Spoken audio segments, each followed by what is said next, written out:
Welcome to Your Cyber Path, the podcast that helps you get your dream cybersecurity job by sharing the secrets of experienced hiring managers and top cybersecurity professionals with you. Now, on to the show.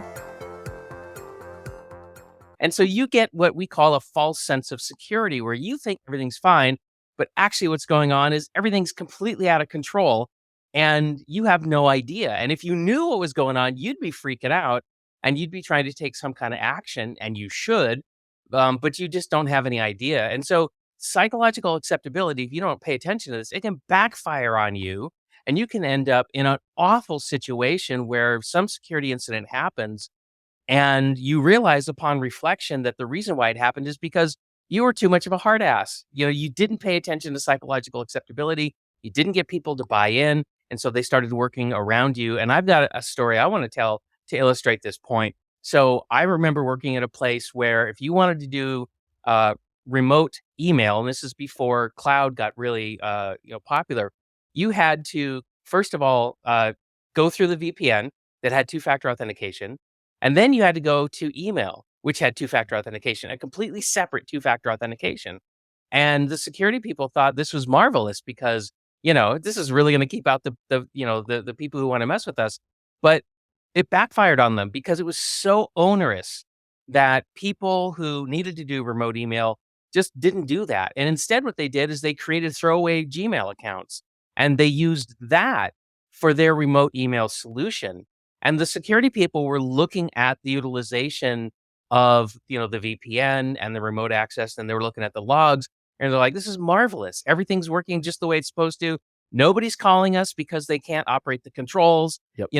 We're winners. Like, this is the best thing ever. And they were so proud of themselves. But at the same time, all this sensitive data was flying around in Gmail and going through the unsecured channels.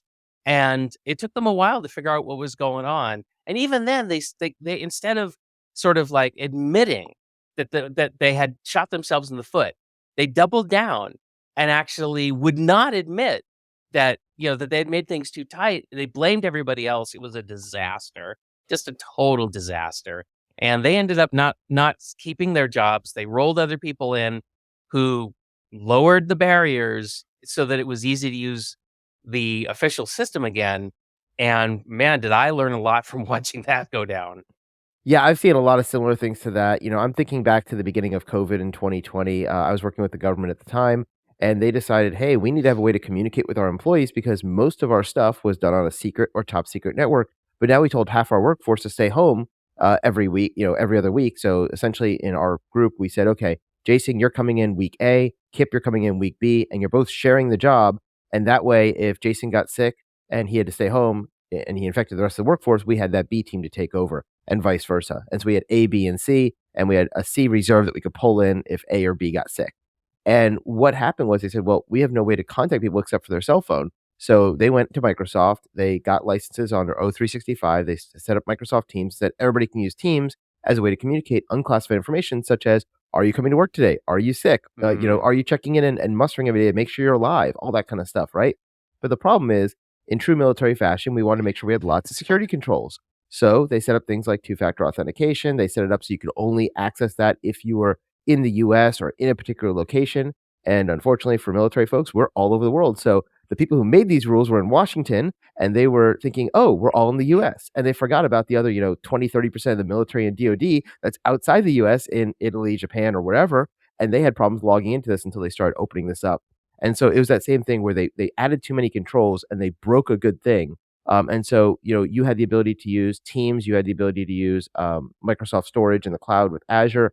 And because it was so difficult, people would have said, forget it. I'm just going to throw it in my Google Drive or my Dropbox, or I'll use Slack or I'll use WhatsApp. And they started using all sorts of other things that didn't have all those controls because it was easier for people to use. And even if you had a personal cell phone, which is what most people had, you couldn't install Teams. And so you had to go use a laptop to check in. And it was all these kind of things that were just broken the way that they implemented it. And that's what we're talking about is you need to make things easy. Right. Easy and secure both at the same time. Yeah. And is that tough? Yeah, it's tough, of course. But that's why you're here. That's why we want you. Right. Because you're the one that has to balance this stuff the best you can. You're not always going to get it right. But, you can't go out there and just expect that everybody is going to want to do it the most secure way and jump through all these different hoops because they won't. They might do it once or twice. And after that, they're just like, screw this.